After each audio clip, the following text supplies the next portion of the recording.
After the wedding, everyone felt let down, the way they always felt the day after Christmas, only worse. Nothing seemed interesting after so much excitement. Grandpa Day had flown back to his sunshine and shuffleboard. Mr. Quimby was at work all day. Friends had gone off to camp, to the mountains, or the beach. Howie and Willie Jean had gone to visit their other grandmother. "Girls, please stop moping around," said Mrs. Quimby.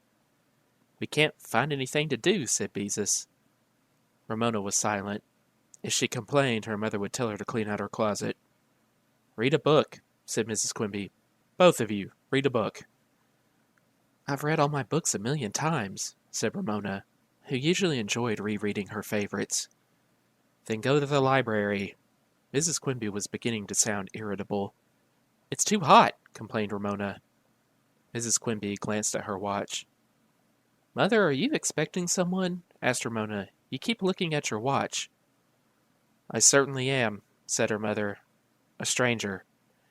With a big sigh, Mrs. Quimby sank heavily to the couch, glanced at her watch again, and closed her eyes. Their poor mother, worn out by Algy kicking her when there was so much of her to already feel hot. "Mother, are you all right?" Beezus sounded worried. "I'm fine," snapped Mrs. Quimby, which surprised the girls into behaving. That evening, the sisters helped their mother put together a cold supper of tuna fish salad and sliced tomatoes. While the family was eating, Mr. Quimby told them that now that the Hawaiian holiday sale with bargains and fresh pineapple and papaya had come to an end, all the ShopRite markets were now preparing for Western Barbecue Week with specials on steak, baked beans, tomato sauce, and chili. He planned to paint bucking broncos on the front windows. Mrs. Quimby nibbled at her salad and glanced at her watch. "And everybody will see your paintings," said Ramona, happy that her father was now an artist as well as a market manager. "Not quite the same as an exhibit in a museum," said Mr. Quimby, who did not sound as happy as Ramona expected. Mrs. Quimby pushed her chair farther from the table and glanced at her watch. All eyes were on her. "Shall I call the doctor?" asked Mrs. Quimby. "Please," said Mrs. Quimby as she rose from the table, hugged Algy, and breathed, "Ooh." Ramona and Beezus, excited and frightened, looked at one another. At last! The fifth Quimby would soon be here. Nothing would ever be the same. Ever. Mr. Quimby reported that the doctor would meet them at the hospital. Without being asked, Beezus ran for the bag her mother had packed several weeks ago. Mrs. Quimby kissed her daughters. "Don't look so frightened," she said. "Everything is going to be all right. Be good girls, and Daddy will be home as soon as he can." She bent forward and hugged Algy again. The house suddenly seemed empty. The girls listened to the car back out of the driveway. The sound of the motor became lost in traffic. "Well," said Beezus, "I suppose we might as well do the dishes." "I suppose so." Ramona tested all the doors, including the door to the basement, to make sure they were locked. "Too bad Picky isn't here to eat all this tuna salad no one felt like eating." Beezus scraped the plates into the garbage. To her own surprise, Ramona burst into tears and buried her face in a dish towel. "I just want Mother to come home," she wept. Beezus wiped her soapy hands on the seat of her cut-off jeans. Then she put her arms around Ramona, something she had never done before. "Don't worry, Ramona. Everything will be all right. Mother said so, and I remember when you came." Ramona felt better. A big sister could be a comfort if she wanted to. "You got born, and Mother was fine." Beezus handed Ramona a clean dish towel. Minutes crawled by. The long Oregon dust had turned into night. The girls turned on the television set to a program about people in a hospital, running, shouting, giving orders. Quickly they turned it off. "I hope Aunt Bee and Uncle Hobart are all right," said Ramona.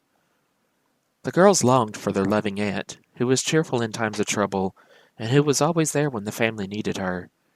Now she was in a truck riding along the Canadian highway to Alaska. Ramona thought about bears. Mean bears. She wondered if two pairs of white shoes still danced from the bumper of the truck. The ring of the telephone made Ramona feel as if arrows of electricity had shot through her stomach as Beezus ran to answer. "Oh." There was disappointment in Beezus's voice. "All right, Daddy." No, no, we don't mind. When the conversation ended, she turned to Ramona, who was wild for news, and said, Algie is taking his time. Daddy wants to stay with Mom and wanted to be sure if we mind staying alone. I said we didn't, and he said we were brave girls. Oh, said Ramona, who longed for her father's return. Well, I'm brave, I guess. Even though the evening was unusually warm, she closed all the windows. I suppose we should go to bed, said Beezus. If you want, you can get into bed with me. We better leave lights on for Daddy. Ramona turned on the porch light, as well as all the lights in the living room and hall, before she climbed into her sister's bed. So Daddy won't fall over or anything, she explained. Good idea, agreed Beezus. Each sister knew the other felt safer with the lights on. I hope Algie will hurry, said Ramona. So do I, agreed Beezus. The girls slept lightly until the sound of a key in the door awoke them. Daddy? Beezus called out. Yes. Mr. Quimby came down the hall to the door of Beezus's room. Great news. Roberta Day Quimby, 6 pounds 4 ounces, arrived safe and sound. Your mother is fine. Barely awake, Ramona asked, Who's Roberta? Your new sister, answered her father, and my namesake. Sister? Now Ramona was wide awake. The family had referred to the baby as Algie for so long she had assumed that of course she would have a brother. Yes, a beautiful little sister, said her father. Now, go back to sleep. It's 4 o'clock in the morning. I've got to get up at 7:30. The next morning, Mr. Quimby overslept and ate his breakfast standing up. He was halfway out the door when he called back. When I get off work, we'll have dinner at the Whopper Burger, and then we'll all go see Roberta and your mother. The day was long and lonely. Even a swimming lesson at the park and a trip to the library did little to make time pass. I wonder what Roberta looks like, said Beezus. And whose room she will share when she outgrows the bassinet, worried Ramona. The one happy moment in the day for the girls was a telephone call from their mother, who reported that Roberta was a beautiful, healthy little sister. She couldn't wait to bring her home, and she was proud of her daughters for being so good about staying alone.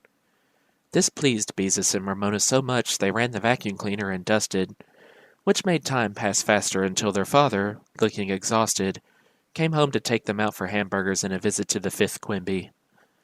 Ramona could feel her heart pounding as she finally climbed the steps to the hospital.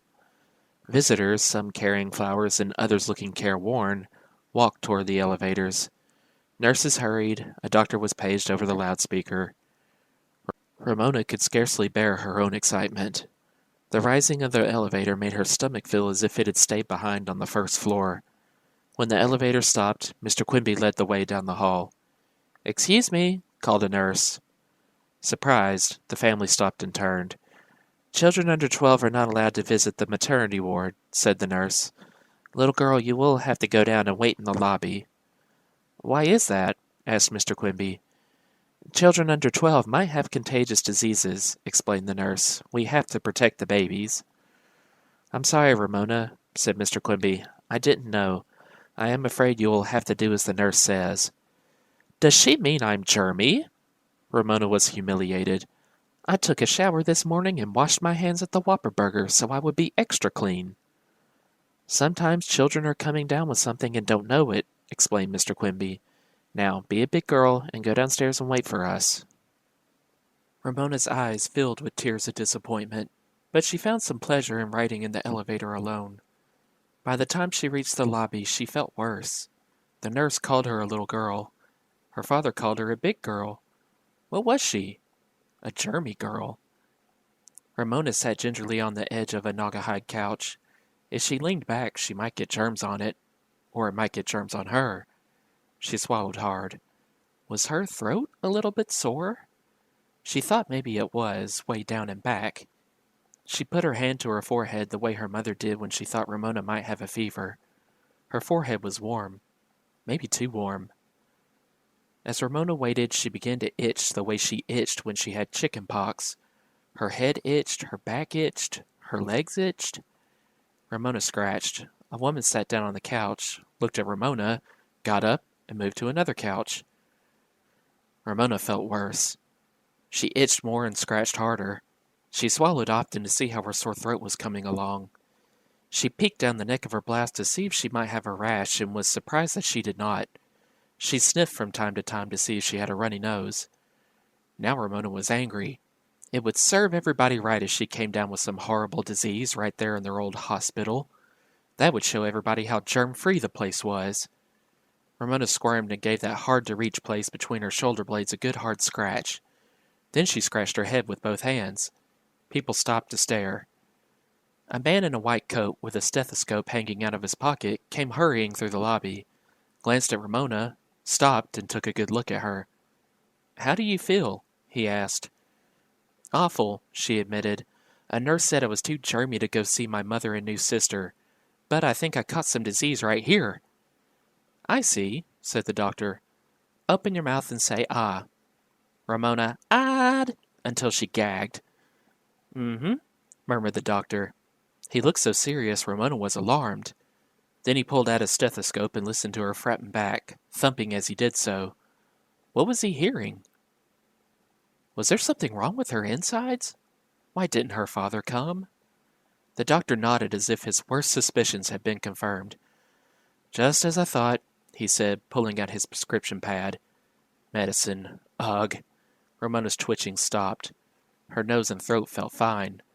"I feel much better," she assured the doctor as she eyed that prescription pad with distrust. "An acute case of sibilingitis. Not at all unusual around here, but it shouldn't last long." He tore off the prescription he had written, instructed Ramona to give it to her father, and hurried on down the hall. Ramona could not remember the name of her illness. She tried to reach the doctor's scribbly cursive writing, but she could not.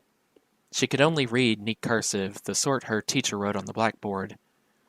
Itching again, she was still staring at the slip of paper when Mr. Quimby and Beezus stepped out of the elevator. "Roberta is so tiny," Beezus was radiant with joy. "And she is perfectly darling. She has a little round nose and, oh, when you see her, you'll love her." "I'm sick."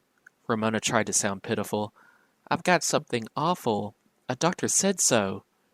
Beezus paid no attention. "And Roberta has brown hair." Mr. Quimby interrupted. "What's this all about, Ramona?"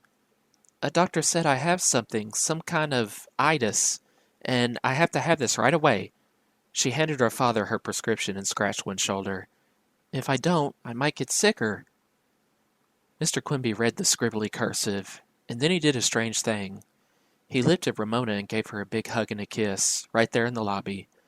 The itching stopped. Ramona felt much better. "You have acute sibilingitis," explained her father. "Itis means inflammation." Ramona already knew the meaning of sibling. Since her father had studied to be a teacher, brothers and sisters had become siblings to him. He understood you were worried and angry because you weren't allowed to see your new sibling, and prescribed attention, explained Mr. Quimby. "Now, let's all go buy ice cream cones before I fall asleep standing up." Beezus said Roberta was too darling to be called a dumb word like sibling. Ramona felt silly, but she also felt better. For the next 3 nights, Ramona took a book to the hospital and sat in the lobby, not reading, but sulking about the injustice of having to wait to see the strange new Roberta. On the 4th day, Mr. Quimby took an hour off from the ShopRite market, picked up Beezus and Ramona, who were waiting in clean clothes, and drove to the hospital to bring home his wife and new daughter. Ramona moved closer to Beezus when she saw her mother, holding a pink bundle, emerge from the elevator in a wheelchair, pushed by a nurse, and followed by Mr. Quimby carrying her bag. "Can't Mother walk?" she whispered.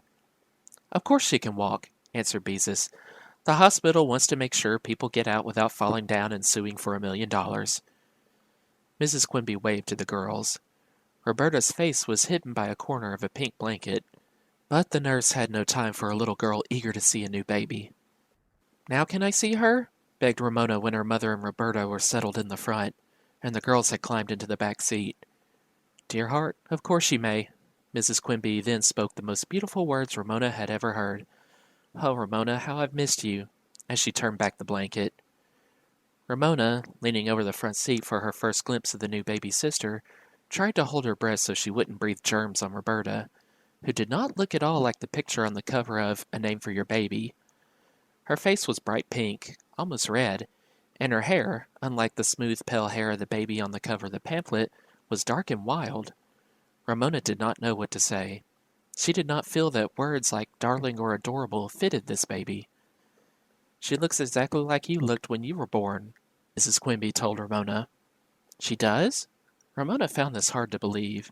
She could not imagine that she had once looked like this red, frowning little creature. Well, what do you think of your new sister? Asked Mr. Quimby. She's so little, Ramona answered truthfully. Roberta opened her blue-gray eyes. Mother, cried Ramona, she's cross-eyed. Mrs. Quimby laughed.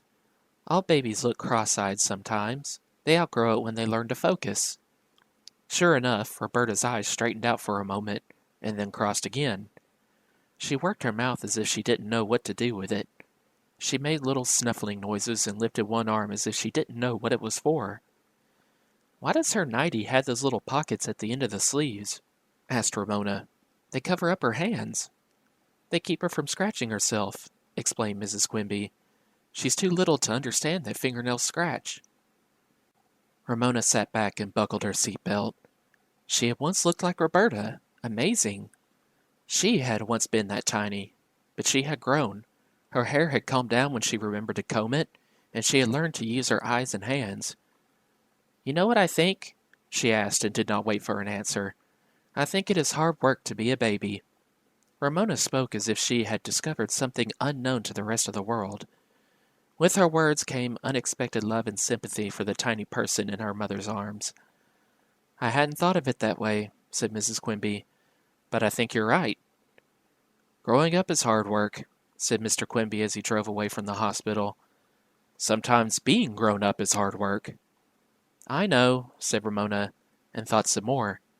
She thought about loose teeth, real sore throats, quarrels, misunderstandings with her teachers, longing for a bicycle her family could not afford, worrying when her parents bickered, how terrible she had felt when she hurt Beezus' feelings without meaning to, and all the long afternoons when Mrs. Kemp looked after her until her mother came from work. She had survived it all. Isn't it funny, she remarked as her father steered the car into their driveway. Isn't what funny? Asked her mother. That I used to be little and funny-looking and cross-eyed like Roberta, said Ramona. And now look at me. I'm wonderful me. Except when you're blunderful you, said Beezus. Ramona did not mind when her family, except Roberta, who was too little, laughed. Yep, wonderful, blunderful me, she said, and was happy. She was winning at growing up.